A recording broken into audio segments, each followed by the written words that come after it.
पिछले 3 दिन से सिडनी में हल्की हल्की बारिश हो रही है शुरुआत में, जिससे तेज गेंदबाजों को अच्छी मदद मिलेगी। फिर भी कप्तान धोनी टॉस जीतकर पहले बल्लेबाजी का फैसला उन्हें करना होगा। साथ ही टीम मैनेजमेंट ने ओपनर्स को सख्त हिदायत दी है कि पहले 15 से 20 ओवर में कोई विकेट न गंवाएं शुरुआत में, जिससे तेज गेंदबाजों को अच्छी मदद मिलेगी।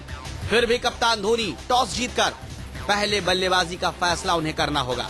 साथ ही टीम मैनेजमेंट ने ओपनर्स को सख्त हिदायत दी है कि पहले 15 से 20 ओवर में कोई विकेट न गंवाएं, भले ही रन 80 से 90 के बीच ही क्यों न हो। शुरुआत में तेजी से रन बटोरने के बजाय स्ट्राइक रोटेट करने पर ध्यान दें। विराट कोहली को इस मैच में बड़ी पारी खेलनी ही होगी, जिससे ऑस्ट्रेलिया के सामने 300 से ज्यादा का लक्ष्य रखा जा सके। रहाणे, रैना और धोनी आखिरी पावर प्ले के दौरान 10 से ज्यादा के रन रेट से रन बनाने की कोशिश करेंगे। It's a good time to go into the semi-final, and yes, as I said, we just need to keep doing what we've been doing. I think the bowlers have done a fantastic job throughout the tournament, so I just hope they can come out and do it tomorrow again. ये कोई पहला मौका नहीं है जब cricket के सबसे बड़े इवेंट में भारतीय टीम को सेमीफाइनल मुकाबला खेलना है। इन परिस्थितियों का सामना कैप्टन कूल पहले भी कई बार कर चुके हैं। मैदान पर क्या रणनीति होनी चाहिए, किस अप्रोच के साथ मैदान पर उतरना चाहिए, ये धोनी जानते हैं और अच्छी तरह जानते हैं। वैसे भी धोनी ने अपनी कप्तानी में सबसे पहले कंगारुओं को ही वर्ल्ड कप से बाहर किया था। याद कीजिए 2007 T20 का वर्ल्ड कप, तब धोनी पॉन्टिंग जैसे कप्तान पर भारी पड़े थे। साथ ही 2011 में भी धोनी ने कंगारुओं को वर्ल्ड कप से बाहर का रास्ता दिखाया था। वैभव भोला, न्यूज़ 24। तो अब बात यह कि बारिश हो रही है, पिच पर नमी है, गेंदबाजों को फायदा मिलेगा। अतुल, आप भी गेंदबाज हैं। मोहित शर्मा, उमेश यादव, शमी, अश्विन, जडेजा, क्या मंत्र इनके लिए? देखिए, वर्ल्ड कप जब शुरू हुआ था तो मुझे पांचों को देख के लग रहा था कि बस गए, पर अब धीरे धीरे उन्होंने खुद ने ऐसी छवि बनाई है कि मुझे भरोसा है कि एक आधा गेंदबाज का ऑफ डे हो सकता है, पर जनरली जो रिदम में गेंदबाजी कर रहे हैं बढ़िया रहेगा। और मुझे लगता नहीं कि विकेट पे कोई असर होने वाला है। हल्की हल्की बारिश से कुछ असर नहीं होता। सिडनी की पिच बढ़िया है, ड्राई है, इतना बढ़िया उसका ड्रेनेज सिस्टम है, मैदान का बहुत बढ़िया मैदान है, और वहां पे मौसम का मुझे लगता है कि ऐसा तकाजा नहीं रहेगा। सिर्फ यह है कि 2-3 एनकाउंटर्स मुझे लग रहे हैं कि अश्विन को क्या वार्नर के खिलाफ पहले गेंदबाजी कराएंगे 10 ओवर में। पहली बात, सीमर्स को आउट अगर नहीं कर पाए तो मिडिल ऑर्डर में प्रेशर आएगा बड़ा जबरदस्त गेंदबाजों पे। और स्लॉग ओवर्स में मैक्सवेल वर्सेस शमी, ये 3-4 एनकाउंटर ऐसे हैं जिनको जीतना ही होगा भारत को।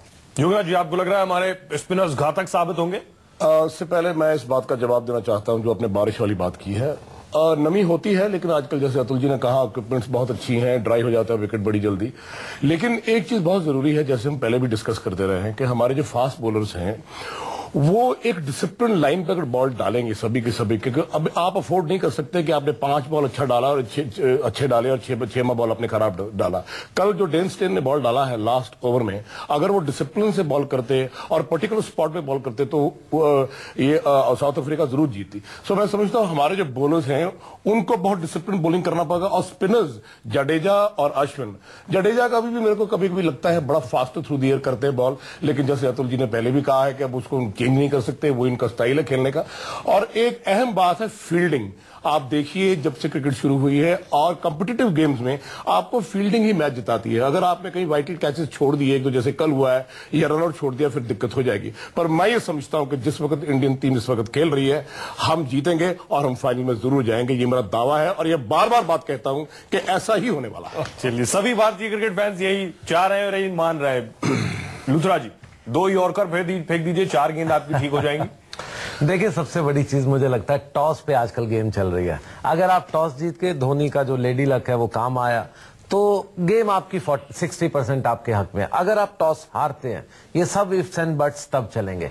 क्या हमारे बॉलर ठीक करेंगे, क्या हम उतने रन को चेज कर पाएंगे, ये सब कुछ तब तकाजा होगा। आप टॉस जीतिए, 300 रन बोर्ड पे लगाइए, उसके बाद देखिए चाहे मैक्सवेल हो चाहे वार्नर हो, सब काबू आ जाए। अतुल जी एक बॉल देना प्लीज। अब जो बात मैं थोड़ी कहना चाह रहा हूं, आप अगर माहिर बॉलर हैं, आपका बॉल यूं ट्रेवल करता है ये सीधा, ठीक है।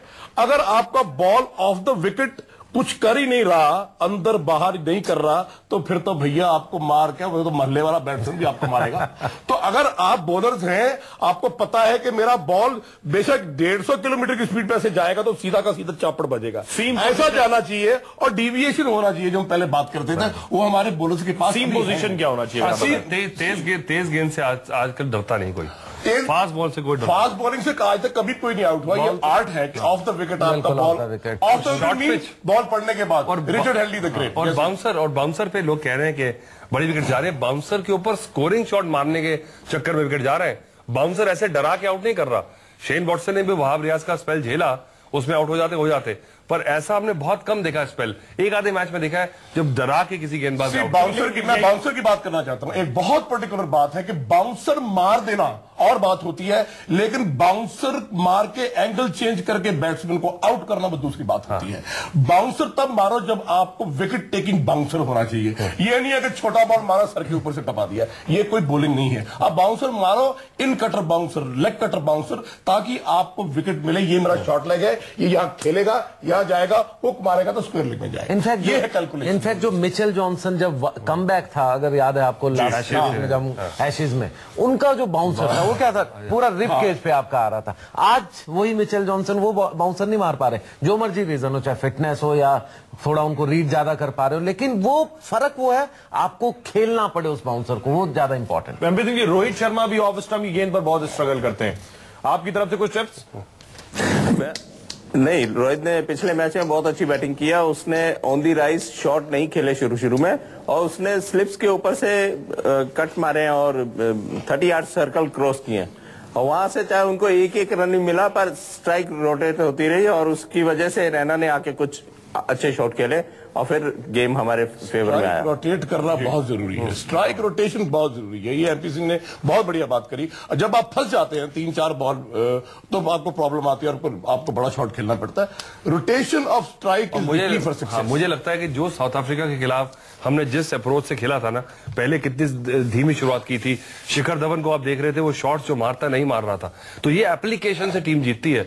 आपने बड़ी टीम को क्यों गिराया कि आपने धीरे से पहले विकेट लूज नहीं किया और फिर आपने कंसोलिडेट किया। अगर आप कई बार बड़े मैच को देख के बड़ी टीम को लगता है आज मैं हीरो बन जाऊं, उसमें टीम नीचे लग जाएगी। ओपनर बहुत अच्छा नहीं कर पा रहे हैं, मिडिल ऑर्डर जरूर उनका स्ट्रांग है। अतुल, आपको लग रहा है कि एक आध बैट्समैन जिन पे अगर हम फोकस कर लें और उन्हें अगर हम जल्दी आउट कर लें तो मैच हमारे हाथ में? ऐसा नहीं है सर, एक उनकी टीम में आप देखिए इतनी बड़ी टीम ऐसे नहीं बनती। मैं आंकड़ों के लिहाज से बात कर रहा हूं। आंकड़ों की नहीं, मुझे लगता है मुझे लगता है आंकड़े को तो मैं बिल्कुल नफरत करता हूं। कोई मैं बड़ा फैन नहीं हूं, क्योंकि आंकड़े आपको कुछ नहीं बताते हैं, सिर्फ तसल्ली देते हैं। आंकड़े जैसे बिकनी होती है ना, कि भैया सब कुछ दिख रहा है पर जो सही मायने में जो चीज है वो छुपा के रखता है, वो होते हैं आंकड़े।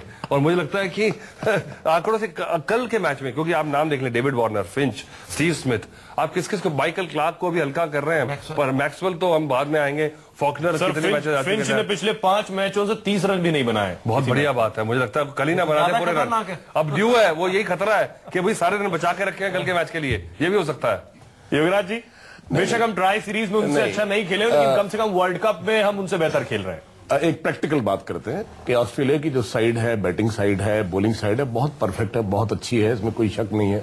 कोई प्लेयर नहीं चल रहा है या जिसका बैट पे चल रहा है ये और बात है, पर मैं समझता हूं इस लेवल पे जहां पे हम आज खड़े हैं, हिंदुस्तान और ऑस्ट्रेलिया बिल्कुल पैरेलल लाइंस पे खड़े हैं।